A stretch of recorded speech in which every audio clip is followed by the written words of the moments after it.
I had felt like I had zero control in my life. And I was a junior at Penn State. And I went out for a run. And I did not like exercise. That was not my thing. And I got this like high of like, I'm in control. And then it just like took it to an extreme. Then I became extremely obsessive with what I ate. It almost felt like a high, honestly. Like I could control something in my life while everything else was like spiraling out. It became probably one of my favorite, if not my favorite types of interviews. People who have a business that is so intertwined with their life. I really love knowing the details of how they manage it and how they manage like still being a person while doing it. And I think Erin is navigating that. I think she's negotiating that with herself right now. I get why people like to follow her. She seems like a very, I guess just honest is the word. Like she just feels very like, here I am. Yeah. This is what's going on. Chad, I feel like if writing was entertaining to other people, like the process, you would. Yeah, like it's just not. Like it's just not. Like cooking is. Everybody needs to cook at some point in their life. Not everybody needs to sit down and write. Not only is it not applicable to sort of a broad range, but watching somebody type and then edit and walk around the room and then think about what they're going to have for lunch. It is such a deeply personal and solo affair that you can't really just put a camera on and share it with the world.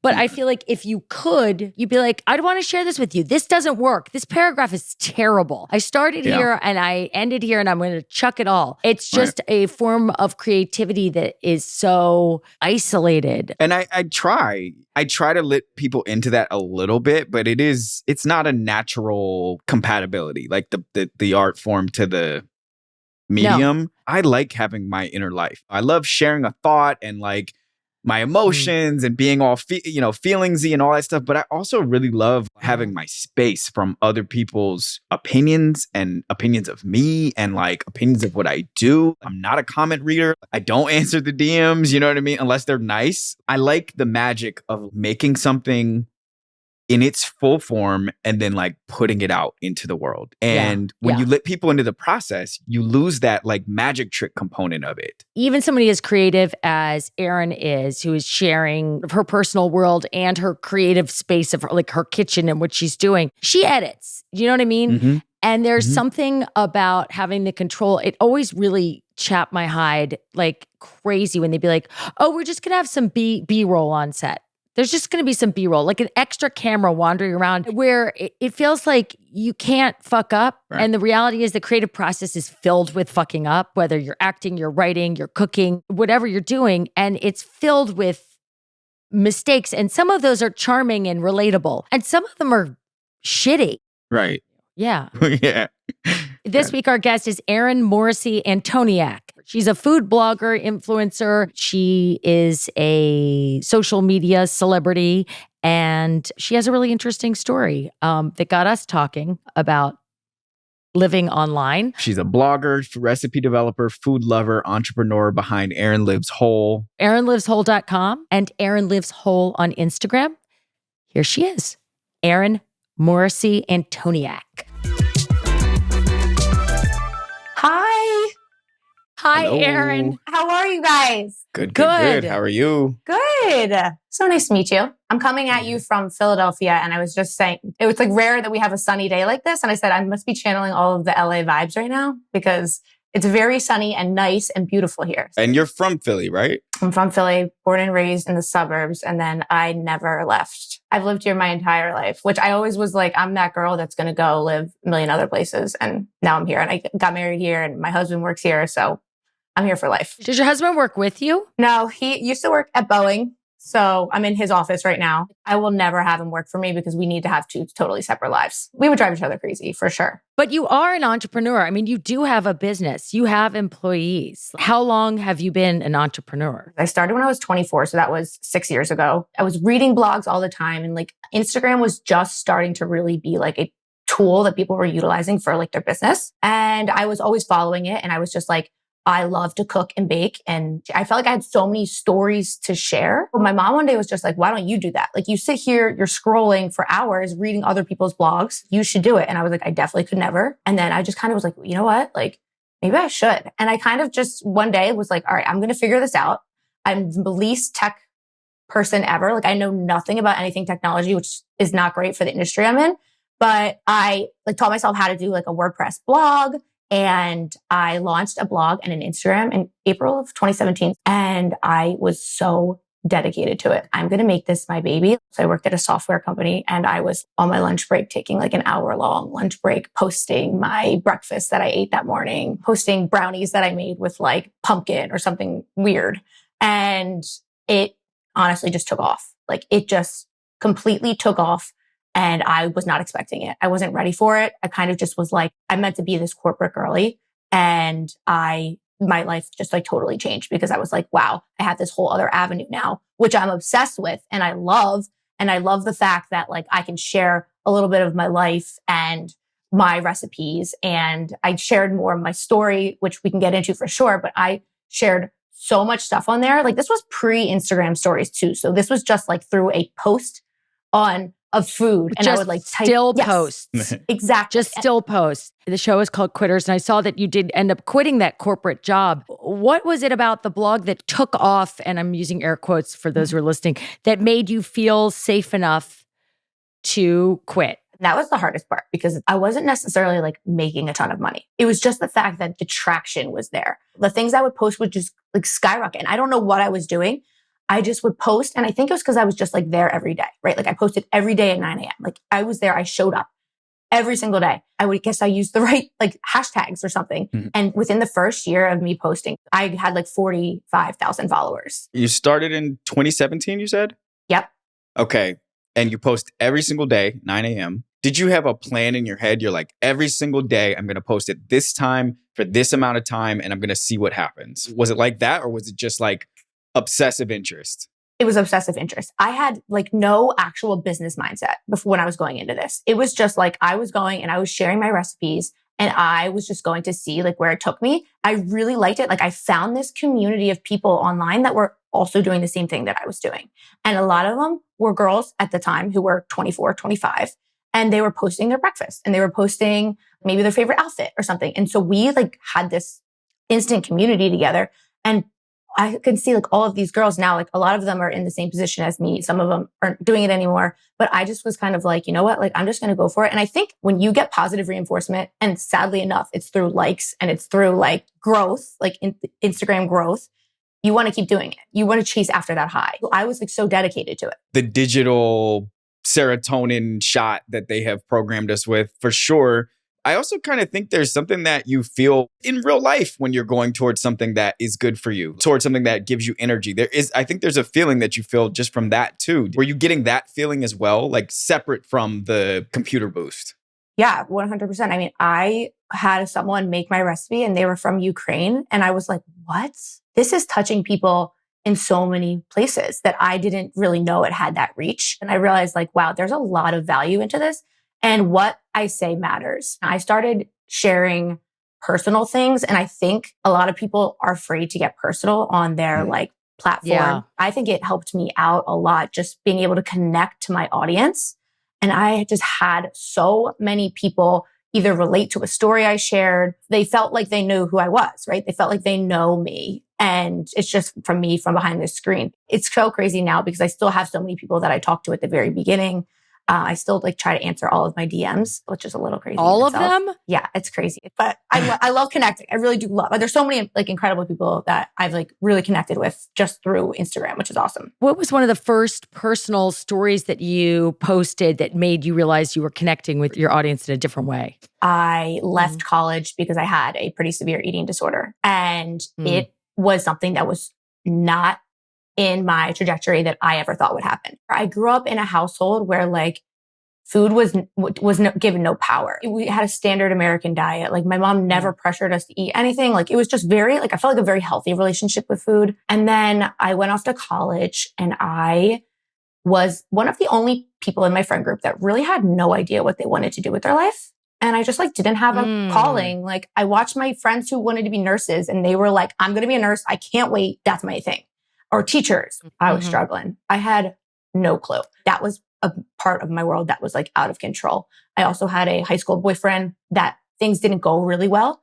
And I was losing control of that. And then I tried to rush a sorority and I didn't get into the sorority that I wanted, even though they had like done this whole process of like dirty rushing me and being so excited, like hyping me up. And then I didn't get it. So I had this like perfect storm of events. I had felt like I had zero control in my life. And I was a junior at Penn State and I went out for a run and I did not like exercise. I was just not, that was not my thing. And I got this like high of like, I'm in control. And then it just like took it to an extreme. Then I became extremely obsessive with what I ate. It almost felt like a high, honestly. Like I could control something in my life while everything else was like spiraling out. And within like a certain amount of months, I was like really harming myself. And my parents, obviously, like they're smart people. They saw what was happening. I was coming home every weekend because I was so unhappy. And they were basically like, you need to leave school. Like it's too much. It was so hard for me to do that because I was like Miss Straight A student, Miss Perfectionist. I was my student government president. My life is going to be a perfect linear, like straight.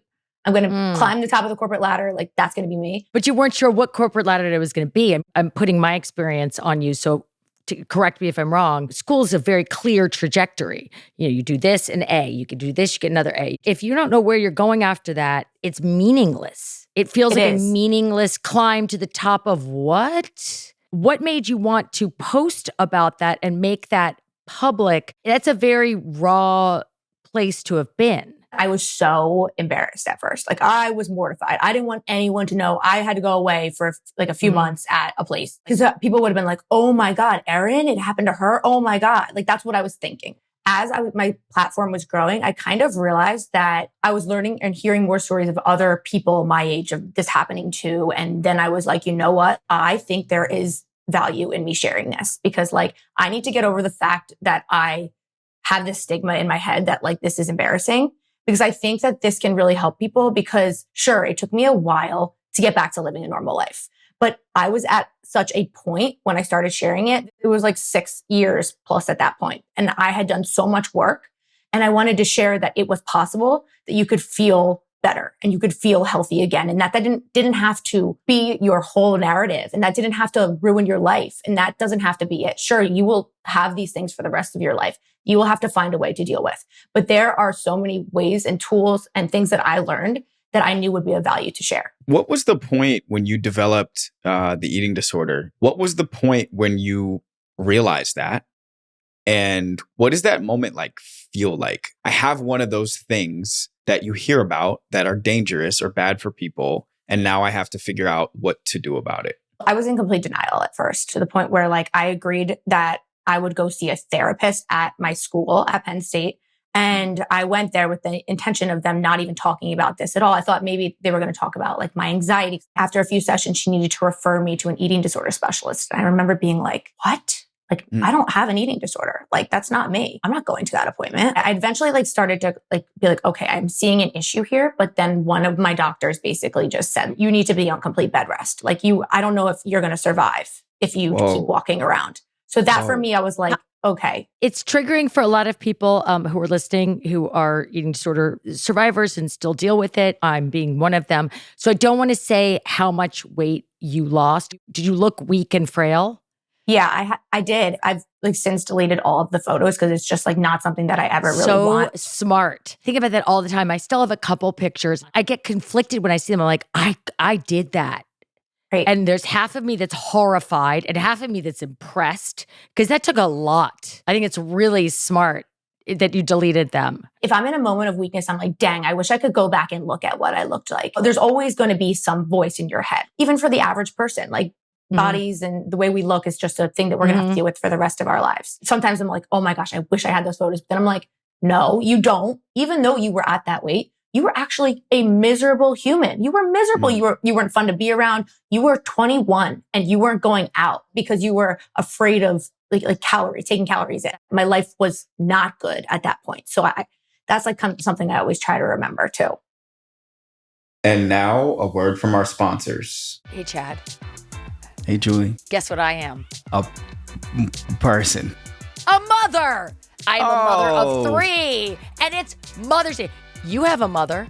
I do. A mother of 2. What are you going to do to celebrate her on Mother's Day? I'm probably going to send her a gift. I think we actually will be in DC that week with Juliana's mother as well. So I'm probably going to see her. Well, you know what I suggest? What? Give them the gift of rest and relaxation. Toss them some Sattva luxury mattresses. Oh, yeah, Sattva and luxury. I plan to spend Mother's Day not getting out of bed. I can't even imagine you not waking up and immediately doing stuff. Well, I'll be really honest with you. I do get up really early and then I get back into bed. If I'm going to have a lie-in, I get back into bed because I like to get all snuggly. And I got to feed Gertie, then she got to get under the covers. Do you know Gertie really likes the Sattva mattress? And Mother's Day is just going to be me hanging out. I've got my tea. I've got my Gertie. Hopefully my kids will be around. You never know. Doesn't matter because I got my Sattva mattress. I'm good. You deserve that. If any of our listeners want to be really good to their moms or to themselves for that matter, they'll save $200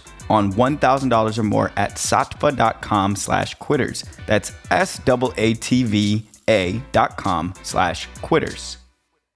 In honor of Earth Month, we're offering a collection of brand new, limited time only recipes made with sustainable, earth-friendly ingredients all throughout the month of April. Think premium recipes featuring sustainably sourced seafood, organic proteins, produce, and eggs, and ingredients with a low carbon footprint. I know you love that, the low carbon footprint. I do love that Green Chef cares about the earth, and they're really showing how much they care during Earth Month with all these cool new recipes. I am, spoiler alert, not a great cook. But I can make a quesadilla, and Green Chef makes it even easier. All the ingredients come to my house. It's all organic, and it has a low carbon footprint. Bam! And they even have options for every lifestyle. They have keto, protein-packed, vegan, vegetarian, fast and fit, Mediterranean, and gluten-free. Are you on any of those things, Julie? I was just looking at those. I do not relish spending a lot of time in the kitchen. Every now and again on Sundays, I like to cook with the kids, and then we take a little bit more time. But ordinarily, you got to pump those meals out, and Green Chef makes it so much easier. And it makes it easy to feed my kids in a way that is healthy and does not abuse our beautiful earth. Go to greenchef.com/quitters60 and use code quitters60 to get 60% off plus free shipping. Go to greenchef.com/quitters60 and use code quitters60 to get 60% off plus free shipping. It's really interesting that you found your way back to a healthy relationship with food. I mean, I know a lot of people with eating disorders become nutritionists, or they're all about paleo or vegan diet. You're an omnivore. Your blog is about food and enjoying it. Your posts are about food and all kinds of food. And yes, you might put pumpkin in your brownies, but you make brownies. How did you find that healthy relationship that wasn't so restrictive? When I first started, some of the stuff I was posting was just really health-focused recipes. Then I just kind of realized these aren't as good as the regular recipes. They just don't taste that good. It's not the same, let's be honest. And I have no allergies, so there's really no reason for me to be having to be eating a certain way. I really actually enjoy cooking and baking, and I don't want to just only be restricted to these so many foods for the rest of my life. So I actually used it as a tool to reteach myself how to eat and how to nourish myself. And I would eat them back living at home right after college with my parents, and then with my then boyfriend. Pre-eating disorder, I used to love to go out to eat. And I used to love the experience of being at a restaurant and trying new foods. My brother and I were always really creative with foods and recipes. And that was so comforting to me. So when I started making the recipes and sharing them, I wanted to share things that I genuinely loved and that were actually good and that I wanted to eat. And I'm okay with recipes being healthier. And I also use quotes on that because it's such a crazy term. People don't like it when you say my recipe's healthy because they don't want to say oh, well, this one isn't healthy. A regular recipe isn't healthy then. I just say a lot of times, I cook comfort food. Sometimes it's lightened up, but it's not diet mentality. It's not, we're not using low fat this. We're not doing zero sugar this. It's just more wholesome. So wholesome recipes. Right. You sort of have the millennial dream success story, which is you found something you were passionate about. You started talking about it, writing about it online. You built a community around it, and it turned into a really thriving business. That's what it looks like from the outside. Was this your first foray into something like this? Was this the first time you tried to do that and it just worked for you on try one? I was just no technology, no interest, no other apps I was on. I just started posting. I randomly made Erin Lives Whole one day. I got the username on Instagram and I just started posting. And now that I'm like established on Instagram and I have the website, it's been a lot harder now for me to like go onto TikTok or to go onto like another app because I feel like I would have to start over, right? In a way, it's really difficult. The world is very saturated now, right? With all of these accounts. When I started posting in 2017, like again, I mentioned things were so much simpler on the app. That was my only ever time I was like an entrepreneur. And then I started having to make like business decisions. And it's been really interesting to grow from not knowing anything about being an entrepreneur to now having to be a total boss and to hire people and to have people who work for me and also all the back end stuff, which is obviously not fun at all. But it's been a huge learning lesson for me. My God. I think people have a general point of view that like, oh, if I just get X amount of followers, I can build a lifestyle out of this. Yeah. They don't know the specifics of how does it actually make money for you? When does the money actually happen? When you use the term, it took off, that means different things to different people. When did this become something that you knew could be a life-sustaining business, like something that you could get rich doing? So I quit my job a year into starting Erin Lives Whole. I was probably making like $70K in my corporate salary. And I think I probably was making around $30K at Erin Lives Whole, but I saw potential for the future. But wait, just one second. What was paying you from Erin Lives Whole? Ads? Yeah. So I started a website and Instagram at the same time. The ads on my website didn't start coming in until like year 3 because you have to have a certain level of traffic. On Instagram, I would partner with Nestle, right? And they would say, hey, use our chocolate chips in a recipe and we'll pay you X amount of dollars, right? It might've been closer to like 20, 25K because at this point I had like a smaller-ish following. When I like quit my job, I kind of just knew like, you know what? I'm 25. Like I can always go back to corporate America, but I'm never going to have a chance at this again. So I'm going for it. Within like a full year, I'd matched my salary at my corporate job. And then since then, it has continued to grow as influencer marketing continues to grow. I think brands really see the value in influencer marketing. Just like instead of paying however much money they pay for a commercial, they might pay more money for getting a product in front of an influencer, something like Whole Foods. Like that has been a dream partnership for me because it represents my brand. And they're a well-known company. I really love working with them. I have far exceeded anything that I ever would have if I stayed in a corporate job. You're like 24, 25 years old and like answering your DMs. And there's Nestle going, hi, we'd love to talk to you, pay you $5,000 to make recipes using our flour. Did you just have to make those choices on your own? Did somebody guide you? Were you just working in the dark going, I hope this works out? I literally faked it until I made it. There's no rule book for this. Like at this time, like no one had really done this. Influencer marketing was just really beginning. And so I would talk to like my friends online, like, well, how much are you charging? Because I want to make sure I'm charging the same amount. And we would all talk back and forth. It was so terrifying. Like I would sometimes answer these emails back and I would just be like, should I just add in an extra $500 and see? Like, should I just go for it? And like, sometimes I would try for it and sometimes they would laugh in my face, but sometimes if one of the brands, it would stick and then they would pay for it. So I literally was flying by the seat of my pants. I had no rules. One time someone told me that I needed to send them a contract. So I Googled blank contracts. And I literally was like, okay, this is a basic contract. Blank contracts. Just a basic, like anything contract. It could have been for like construction. Yep. If they read it really thoroughly, they were probably like, this doesn't really make much sense. But I was like, I have no other option. Like, I don't have a lawyer. I don't have all of this stuff. Luckily, times have changed. I now have a management team, which is a lot more helpful. This has all happened within the last like 2 or 3 years because people are seeing the importance of having like the actual like team and stuff behind you. How's your life changing? The way that you spend your free time? My first like 4 years of this, I worked basically like every weekend. I worked all day Saturday. I knew this was my baby and I wanted it to work. I think work-life balance is so incredibly important and I refuse to give up my social life. I refuse because it's just like my friends and my family. And at this time, I just started dating a new guy right when I started. And I was so interested in that. I was 24. Like I wanted to be going out with my friends on the weekends. Luckily, all of my friends have been so incredibly supportive of all of this, but like I have to show up every single day on my Instagram. And so I rarely really take legit time off. I do though. I will. And I set boundaries for myself and I tell everyone I'm not going to be available for the next week on Instagram because I'm just like, I feel an obligation to answer every single DM every day. And it's just because I built that. It's too hard for me to stop because I really appreciate the connection and the time that people take to message me, and people are making my recipes all over, and they're sending me photos. They're sending me photos of their kids eating my recipes. I share a lot of my personal life now because Instagram stories allows you to do that. I don't just share recipes. I do like clothing hauls. If people are interested in like what product I'm using on my hair or what shoes I'm wearing, they're invested. They're invested in Erin Lives Whole as a whole. They love my dog. Can I go back to you talking to your friends in the influencer community as it was just sort of taking off in around 2017? Our interview that came out today with Ali Maki, who's an actress, we just interviewed her last week, and there was a conversation we got into about living from a place of scarcity or abundance.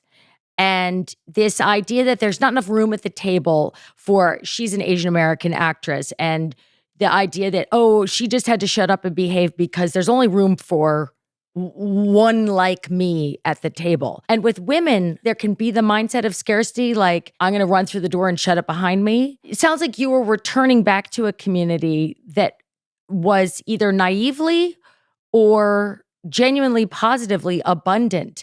Do you still find it that way, as like there's more and more competition to get to where you are, and then I'm sure there's more competition for you to get to the next place? I could sit here and say it's so saturated. It's so saturated. There's so many people trying to do what I'm trying to do. When I first started Erin Lives Whole, I always share this message because people ask me all the time, how do I start a blog? How do I do this? I always say, someone told me at the very beginning, this field is already so saturated. We don't need another food blogger. And I said, watch me. It kind of just like pumped like a little like energy into me. And I say that to people now. I'm like, if you want to go and you want to be a food blogger, guess what? 1 million people will try. But if you have the drive and the determination, you can do it too. But you were going back to this community that is your they are your competition. You guys are saturating the market, and yet you were looking to them and trusting them for like, wait, what do you get paid? Wait, what should I do now? Do you think you could still do that in the current market? Because as much as you are tough and driven, you're like, I was determined, you were also made yourself vulnerable to your influencer peer group, which is kind of a left-hand turn from, I'm going to crush the competition. Do you think you could still do that today? People are not as like willing to share about the ins and outs of like what they're doing, or if they have a special brand deal, they won't give you like a contact. I've always been an open book, so I'm always willing to share. And I can definitely tell now that there's 20,000 billion food bloggers out there, like everyone wants to keep what they have close to them. So it's definitely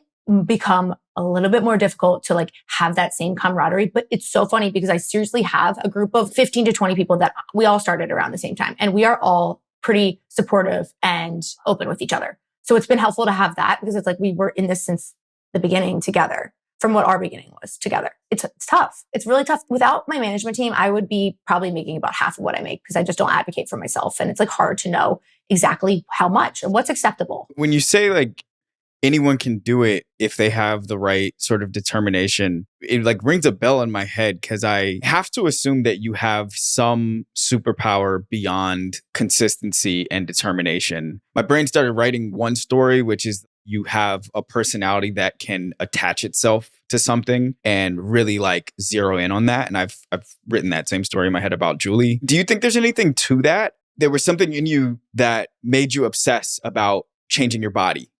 And as you've described it, there's something you could control and like pour into and own and manipulate the way you wanted it to go. Is there a connection there? I think that's so spot on. I've actually really never thought of it that way, but I do totally feel the connection because when I first started, did I transfer maybe my like control over to now my job? I have to put everything into this. And I definitely did. This is my baby. This is now my thing that I can control. And I think that now as I've gotten older and maybe my blog has grown, I've been able to like sit back and relax. But like I still have that like same feeling of like when I was in control over what I was eating and how much I was exercising to now like my blog, like how much am I working? Like my value is based off of, did I post enough? I try not to post on weekends anymore, but I used to. It took me a lot to not post on weekends because it was like, I felt like I was like giving up a part of my job, right? Like I'm letting these people down. I hate letting people down. And by nature, I'm a people pleaser. And I felt like I was letting people down. I feel those same feelings of like when I'm doing my job and it's like successful and it's growing and something goes viral and I'm like, this is that high that I used to get. Julie, can I throw the same question to you? Do you think that there's a connection? There's a part of my personality, and with many people who've had eating disorders, that is very determined and has a lot of self-control in some areas, but really channeling this thing that's very out of control. This thing that you get filled by. And for me, I can never attach to it because I'm always sure it's going to go away. I won an Emmy, and the next morning I stayed up the whole night and I drove carpool, and my ex-husband was like, "You don't have to do carpool." And I'm like, I do because this is all going to go away, and I need to show that I was there for carpool, instead of just taking the minute to be like, it's okay, you stayed up all night because you won an Emmy, it's fine. It's harnessing sort of that horse, try and harness it for good instead of evil. I had a therapist once upon a time say to me, "You need to spend a weekend in your closet." And I said, "What?" He said, "You need to spend an entire weekend doing nothing."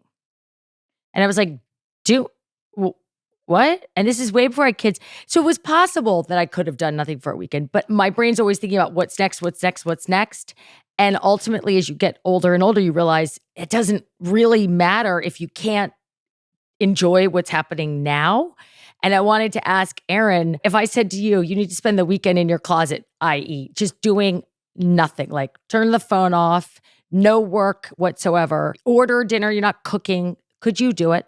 I could definitely do it, but my mind would be racing. I would be thinking about my job and am I taking too much time off? I don't know if I could do it. And that's kind of like embarrassing. Doesn't everyone want to do that so bad? Like so many people do that on the regular and I can't. Like at the end of the day, I want to be there and I want to be online and I want to do that. And I feel bad if I'm not. You feel physically bad. I feel like I'm letting people down. When I got married, I was like, you know what? I'm never going to have this time back with my husband. Like this is my honeymoon. Like I'm shutting it down. Like I'm not posting. I'm not doing anything. I had to like make that well known because like I had to tell people because I was so afraid that people were going to be like, she's gone for good. Like she's been gone a week and a half. Like she's done. They probably don't actually care. Like, let's be honest. Like they're like, okay, she's fine. Like she'll be back. But I sometimes think taking 24, 48 hours off, I'm gone. They're going to forget about me kind of thing.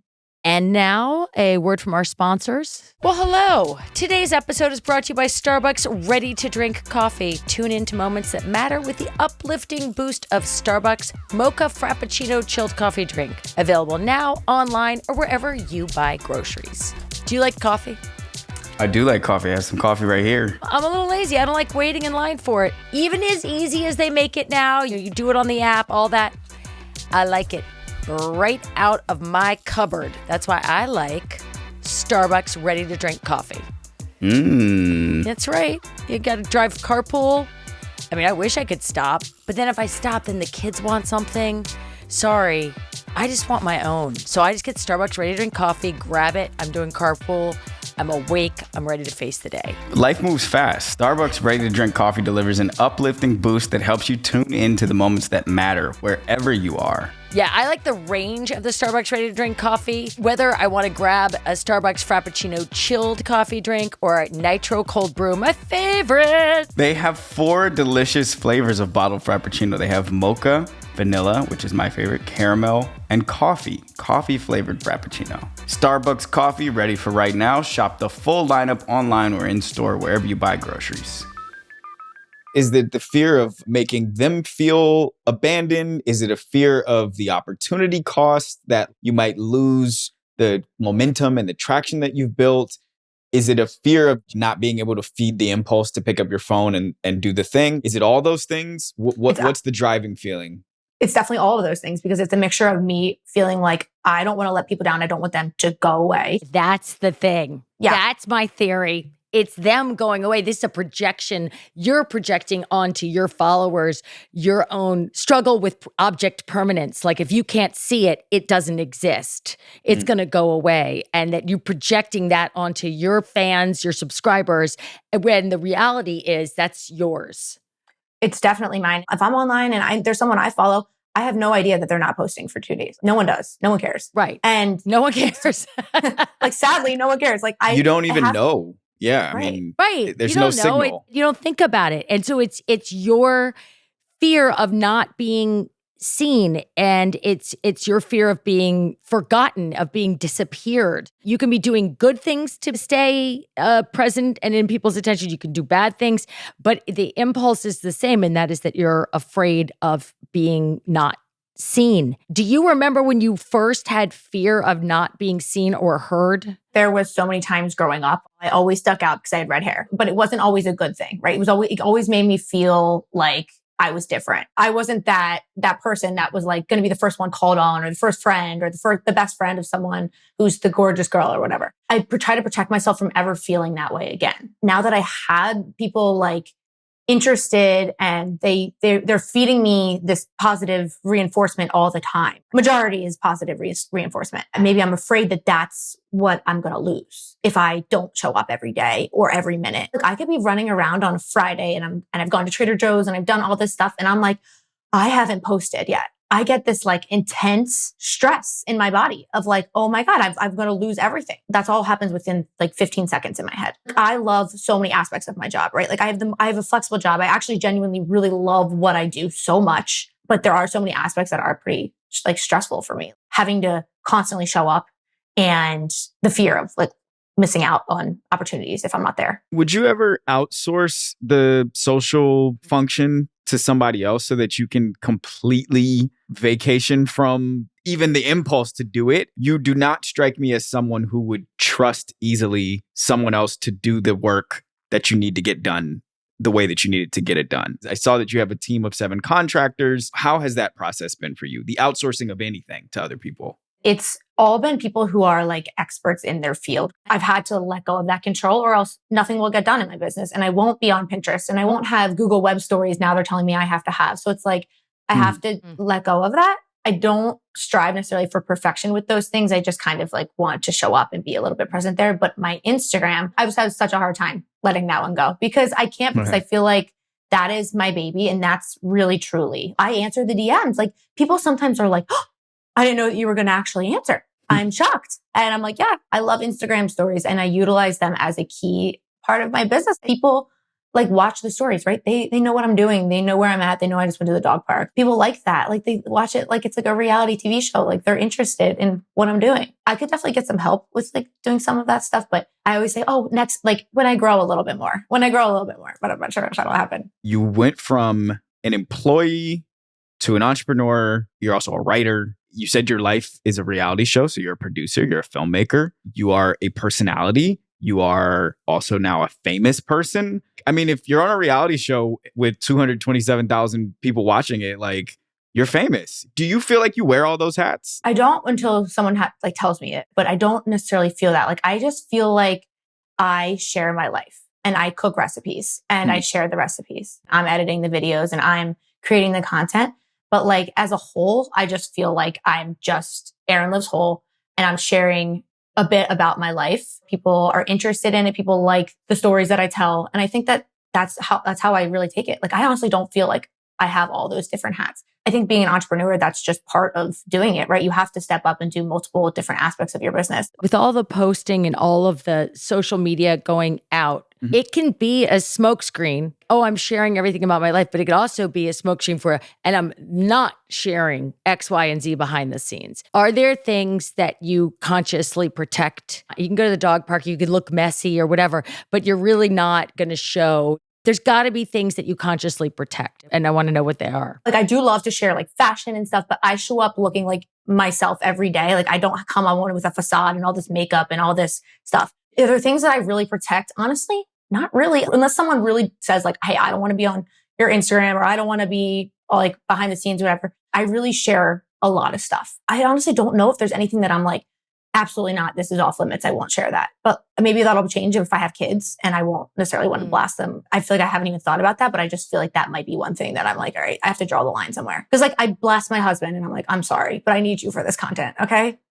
So, and is he okay with that? He's such a good sport. Thank God. That's good support. I know a lot of partners dig their feet in and object and feel all this weird ego stuff on their own in those moments. So that's supportive of him. Seems like your relationship to socials is what is going to become most living people's relation to socials, which is you share everything, you share. Like that's where at least half of your life is taking place is digitally, including Julie. I would say some people in my life who I think are smart and trust, they're at very least like, wait a second, like we should hold on to some parts of our inner life and not give them to the internet. And then there's some people who are, this is bad. This is going to destroy us. Where is this taking us? I wanted to ask Julie, because I know you're somewhere in the range of that second spectrum. What do you think is at risk if we don't have any things that we don't share? Like if we don't have any boundaries around the sharing? I think it would be different if I was a lifestyle or food blogger, and that was my bread and butter, then I still think myself as an actress, not a digital native. I'm way older than the both of you, and grew up where there's a reticence to share that much. At the same time, I've also experienced recently when I've been just throwing up things with my kids or just about how boring my day is and I'm not wearing any makeup and stuff. People love it. And there is like a high to that. I'm like, oh, you love me for me?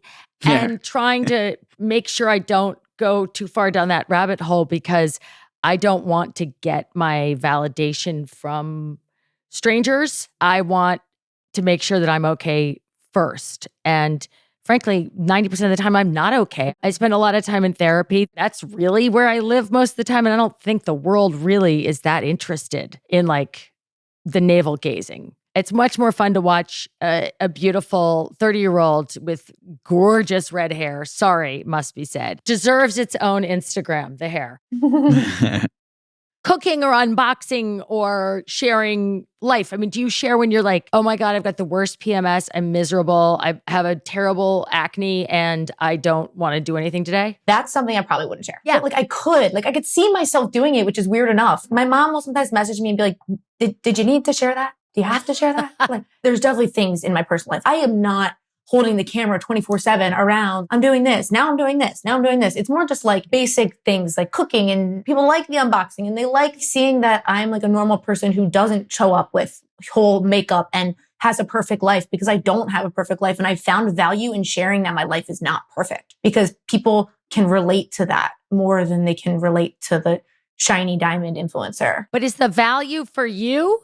Or is the value for them in the end? I guess it's for me. I think then they're going to stick around and support my business. If I were to ask one of my followers who's like a dedicated follower why she was here, like why does she stick around? I think she would say because she likes my recipes and she loves seeing my daily life and things that I share. Like I'll share like my favorite products for things that, and my products aren't $500 dresses. There's something you can get from Abercrombie or something that in my world, it's more realistic. That's what I feel like my audience likes. And that's what they're interested in. And that definitely brings value to me because sure, I can link all this stuff and I can make commission off of stuff. But also I share things without doing commission links a lot because I'm just like, here's the product that I like. You can go buy it. I took a picture of it and you can get it at Target or something. There's a school of thought that I'm not 1,000% subscribed to. It's a popular school of thought and it is dominant that eating disorders like alcoholism or drug addiction are something that you will have for the rest of your life, just in varying states, dormant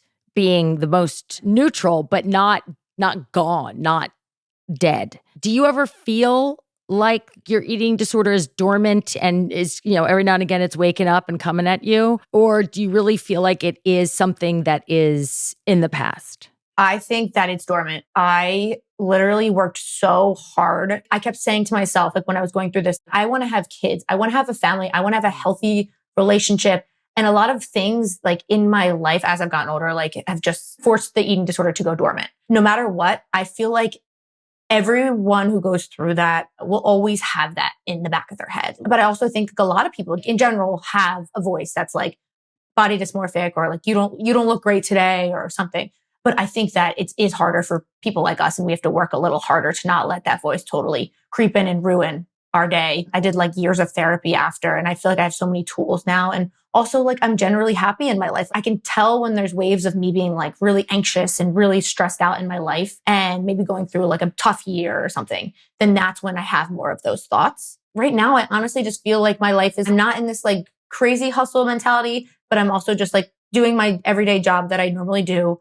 And I feel okay, I feel status quo and I feel I feel good in myself. I still have those days where I'm oh, I really don't feel great. Knock on wood, but I don't think it would ever get back to what it was before because it was my entire life. I had that control, but I think I also did like that idea of being like thin, and I wanted to be that perfect person that like, my boyfriend didn't want to be with me, so maybe he would have liked me if I was this way. And then I got there and I was the absolute worst version of myself, and I was miserable and I didn't want to do anything. I laid on the couch all day and I was so unhappy. And I remember that. And I'm like, that's never a place that I would ever want to get back to, because my life was horrible then. It didn't actually benefit me in the way that I thought it was going to benefit me. Do you know how many followers you have on Instagram right now? Yeah, yes, I think. How many do you think? 245. If you woke up tomorrow and you had 0, what would be your emotional reaction to that? And then what would be your action from that? Like, would you go and try to build the pyramid back up to the sky? Would you go and try to do something different? What would come next? It's like so terrifying. Like I think about it as a real reality, because like you hear people getting their accounts hacked or something happened, or Elon Musk buying the company and tanking it. Right. Yeah. Like I don't know what's going to happen. I don't think I'll build it back up. I absolutely love what I do, but I think about when I would love to have kids one day, and I don't know if I could ever want to have to put all that work back into it. I'm really hoping that never happens. But like, if it did, I probably would not start back up. I know how long it took me to get here. And while it was a fun ride and it was really hard work, I think that there would be people that were like bummed. I would maybe just stick to the website. I do fantasize sometimes about like having this life not online. It would be kind of cool to not have to feel like you have to post every day. And I think just the reality of my job is that like, I have to be there, right? That's how I make the money. I love when I go on my vacations, because I always do the no phone thing. I'm like, oh my gosh, a week until I can get to be like totally don't have to post and don't have to answer DMs. And I'm definitely not ungrateful for what I do, because I really love it. Like there's so many perks to my job. But yeah, I couldn't imagine ever having to build that back up. And we talk about like the dangers and the ills of social media and this, that, and the third. I think it's our responsibility also to say it is so empowering for you as an entrepreneur to not have to pay a marketing agency to get your word out. It's so empowering to not have to go take your money, give it to somebody who's probably going to do a worse job than you at selling your thing. I'm having a mentality shift about how I think about my socials. And I'm like, this is cool. I can show people what I can do without a fucking middleman. And I love that. I'm saying that in defense of Instagram, as if it needs my protection. Defense, right? Yeah. No, I know. At the end of the day, I'm the boss, right? Mm-hmm. If I want to do something, it's up to me to get it done. And I don't have to worry about approvals from other people. Except you do have these partnerships. When you take money from somebody, has that ever backfired? There's so many times that there's a brand that comes in and they really want to work with me, right? They really like my style. And then by the time I'm submitting the work, it's like completely not at all what related to my brand. And that is tough, because you sign a contract and then it's like they've changed everything about it. And I'm like, this has nothing to do with Erin Lives Whole. I would never post this in my life. Like, let's be honest here. And that makes me a little bitter, but my sole income is not ads. So I get to be choosy on which ones I work with. A lot of times it's like an ad agency that I've worked with before or something, but still it's like, yeah, a lot of times they want to just control you. They want you to post on your account, but basically exactly how they want it. What does it cost for a brand to do an ad on your Instagram? Everyone wants a reel now, right? A reel has different levels. So it could be anywhere between full packaging if they want a whole created recipe, but basically bottom line, it could be anywhere between like $4,000 to $7,000. Gotcha. And you produce it, you make it and put it out? Nice. I do. Yep. I do it all in my kitchen. Yeah. Oh my God. Yeah. You do it all in your kitchen. It's all in my kitchen. The funny thing is that like I literally like to cook, and like all of a sudden I now have to become this video editor. This is something else I could outsource. I feel like it has like my touch to it, and people know my touch, so then they like that. I don't want it to be like a perfect looking thing, because then it's not me anymore. Oh, yeah. Right. Erin, I just wanted to say thank you so much. We were told that you were an open book. You certainly are. I really appreciate you talking from one former inmate of a facility to another. It's so like embarrassing. And yet when you talk to somebody else who's been there, you're like, oh, I'm not embarrassed. I could talk to you about it all day long. Any people out there who are struggling with an eating disorder, get help wherever you can, because you don't have to live with it for the rest of your life. And thank you so much for sharing all of your stories and your really great quits with us. Of course. Thank you both so much. Love being here. Thank you. Thanks, Erin. Thank you, guys. Have a great rest of your day.